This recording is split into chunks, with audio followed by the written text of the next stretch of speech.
He is the most dangerous person ever. I had suspicions when I talked to you about his mental decline, and so forth. But now I realize he's a total fascist. He is the most dangerous person to this country, end quote.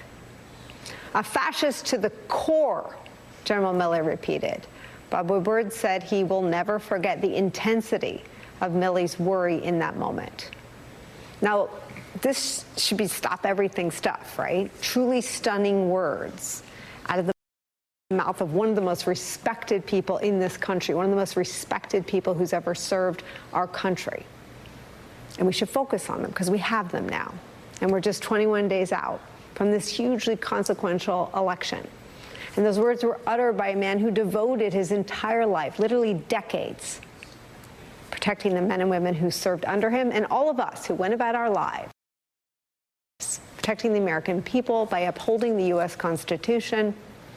At his retirement ceremony last year, General Milley nodded to Donald Trump's anti-democratic impulses, but did so without naming names.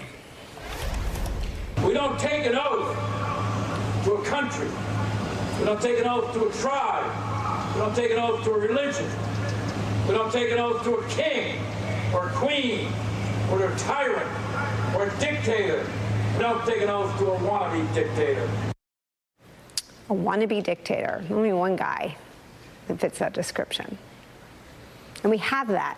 We have that information. And now we have this from Woodward's book.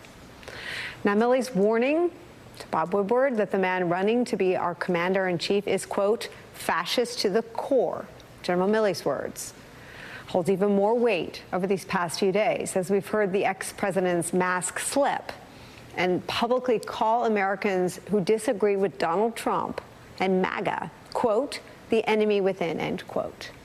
Trump's rhetoric so dangerous that Vice President Kamala Harris highlighted it during her rally last night. She played it, as we showed you in our last hour.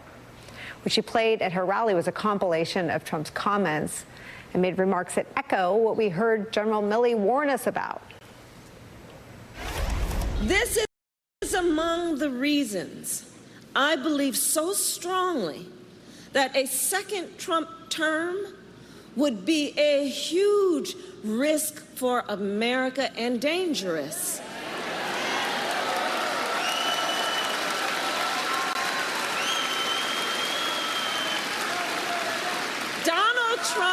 Donald Trump is increasingly unstable and unhinged.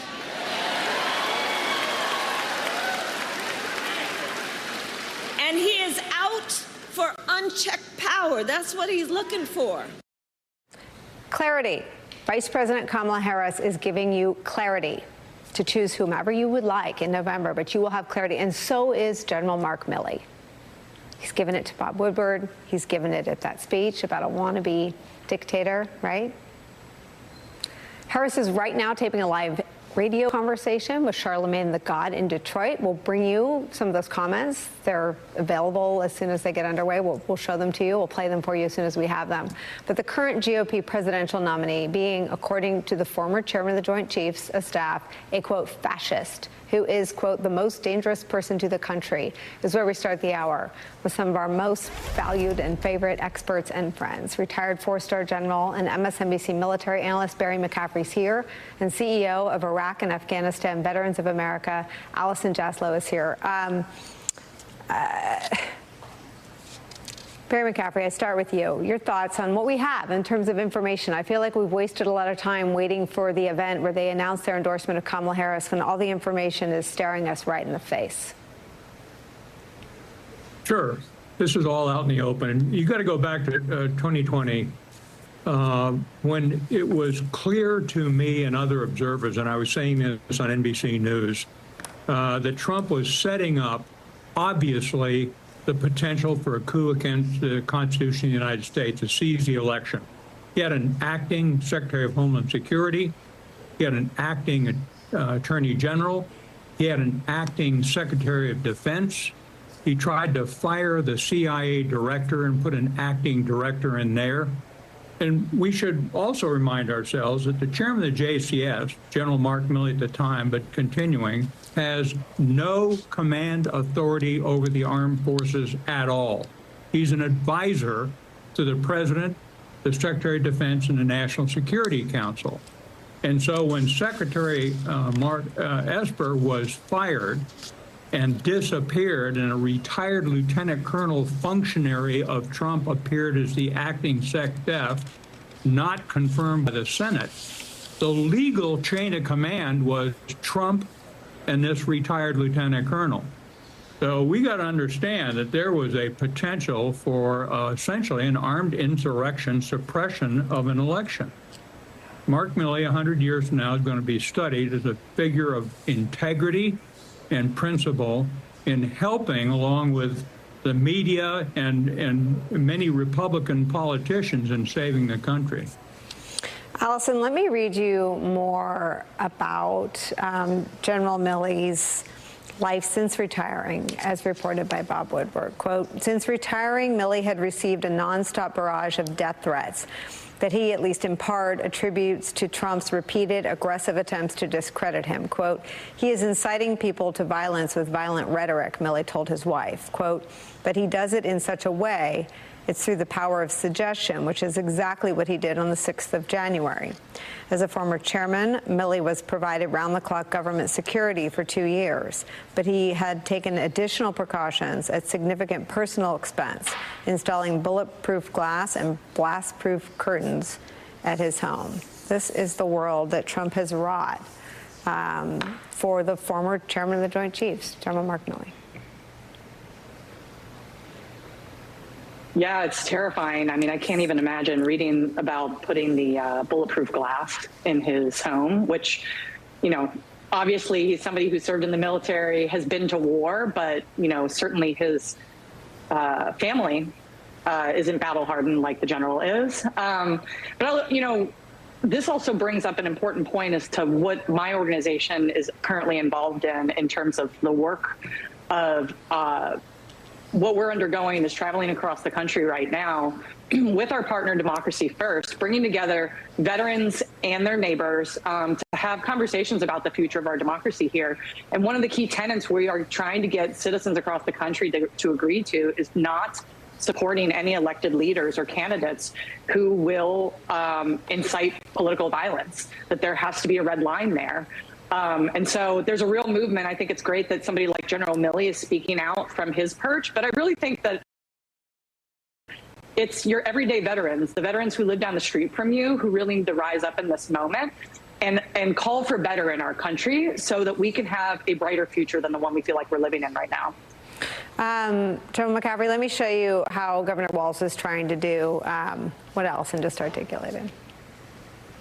So I have to tell you, as someone who wore this nation's uniform proudly, as someone who now is the commander-in-chief of the Minnesota National Guard, the idea of sending U.S. military personnel against American citizens makes me sick to my stomach. I'll tell you what, we'll let the lawyers decide if what he said was treason, but what I know is it's a call for violence, plain and simple, and it's pretty damn un-American, if you ask me. So look, if anybody wants to pretend that this is a normal conversation that Donald Trump is having, just dispel that. The former chairman of the Joint Chiefs of Staff, Mark Milley, said, no one has ever been more dangerous to this country than Donald Trump, and he is a fascist to his core. Let that sink in, and don't be a damn bit afraid of saying it, because that's exactly who he is. That's exactly who he is. General McCaffrey, what I want to ask you is, do you think this is as close that we will come to hearing this from General Milley? I mean, do you think he'll be content? I mean, this book's been out a week. I didn't jump on this the day it came out. I mean, I thought for some reason it isn't true. General Milley knows how to set the record straight. It's been out there now for several days. Do you think that he'll be content letting Bob Woodward be the deliverer of his belief that Donald Trump is, quote, fascist to his core? Well, I think a lot of these people who served with Trump are very reluctant to become part of the election machinery of contention. You know, this General Kelly, four-star Marine, White House Chief of Staff, worked directly with Trump, has also denounced him as unfit to be President of the United States. Secretary Jim Mattis, retired four-star Marine, one of the most influential figures, combat figures in the U.S. military since World War II, has also denounced Trump as dangerous to the Constitution. So I don't think we need to rely upon Mark Milley on a day-in, day-out basis to continue the message. This fellow is clearly, I'm a student of military history, this is 1930s in Germany in many ways, and many of the MAGA supporters that I hear from and read about are articulating the same message, using the armed forces of the United States against domestic enemies and deporting millions of refugees in this country illegally here or not back to where they come from, using the armed forces of the United States. This is not the purpose of the U.S. Armed Forces. This is incredibly unsettling, dangerous rhetoric by someone whose character is unfit to be the commander-in-chief of the armed forces. I mean, Allison, I guess I asked the question about whether General Milley would be content to let Bob Woodward deliver the message, because Trump is going after the press as well. And the truth is, the press is a vehicle for communicating Milley's belief that Trump is, quote, fascist to the core, is fine as long as there is a press. But here's what Trump plans should he be reelected. This is him at the Economic Club of Chicago today attacking the press. It's only bad because of the fake news, because the news is really fake. That's the one we really have to straighten. We have to straighten out our press because we have a corrupt press. And actually, Allison, let me show you a little bit of what the press was trying to elicit from him clarity on. This is Trump talking about the peaceful transfer of power. Only 3 weeks to go to the election. Will you commit now to respecting and encouraging a peaceful transfer of power? Well, you had a peaceful transfer of power. You had a peaceful transfer of power. You had a peaceful... Come on, President Trump. You had a peaceful transfer of power compared with Venezuela, but it was by far the worst transfer of power for a long time. Thank you. I appreciate that, because this is what they like to do. This is what they like to do. It's very interesting. The question, President Trump, is would you respect the decision? When I found out about this interview, I did a little check. He's a man that has not been a big Trump fan over the years. The primary scene in Washington was hundreds of thousands, the largest group of people I've ever spoken before, and I've spoken before. And it was love and peace. And some people went to the Capitol, and a lot of strange things happened there. I'll tell you what. Those people that did go down, which was a tiny fraction of the people that went to Washington, not one of those people had a gun. Nobody was killed except for Ashley Babbitt. I mean, Allison, his own Secret Service radio traffic revealed that lots of people were carrying AR-style weapons, someone wearing fatigues hanging in a tree between the White House and the Capitol, and several law enforcement officials died by suicide in the days that ensued. So none of that is true, but importantly, using the press is fine as long as there is a free press. And I wonder your thoughts on this notion that General Milley believes Trump is fascist to the core. And at this point, our narrator for that will be Bob Woodward. Well, General Milley is a man of character. I certainly wasn't in the rooms that he was in that led him to that conclusion, but I'm inclined to believe him and take him at his word. I think as it relates to the press and the free press, I'm somebody who cares deeply about this country, and I think a strong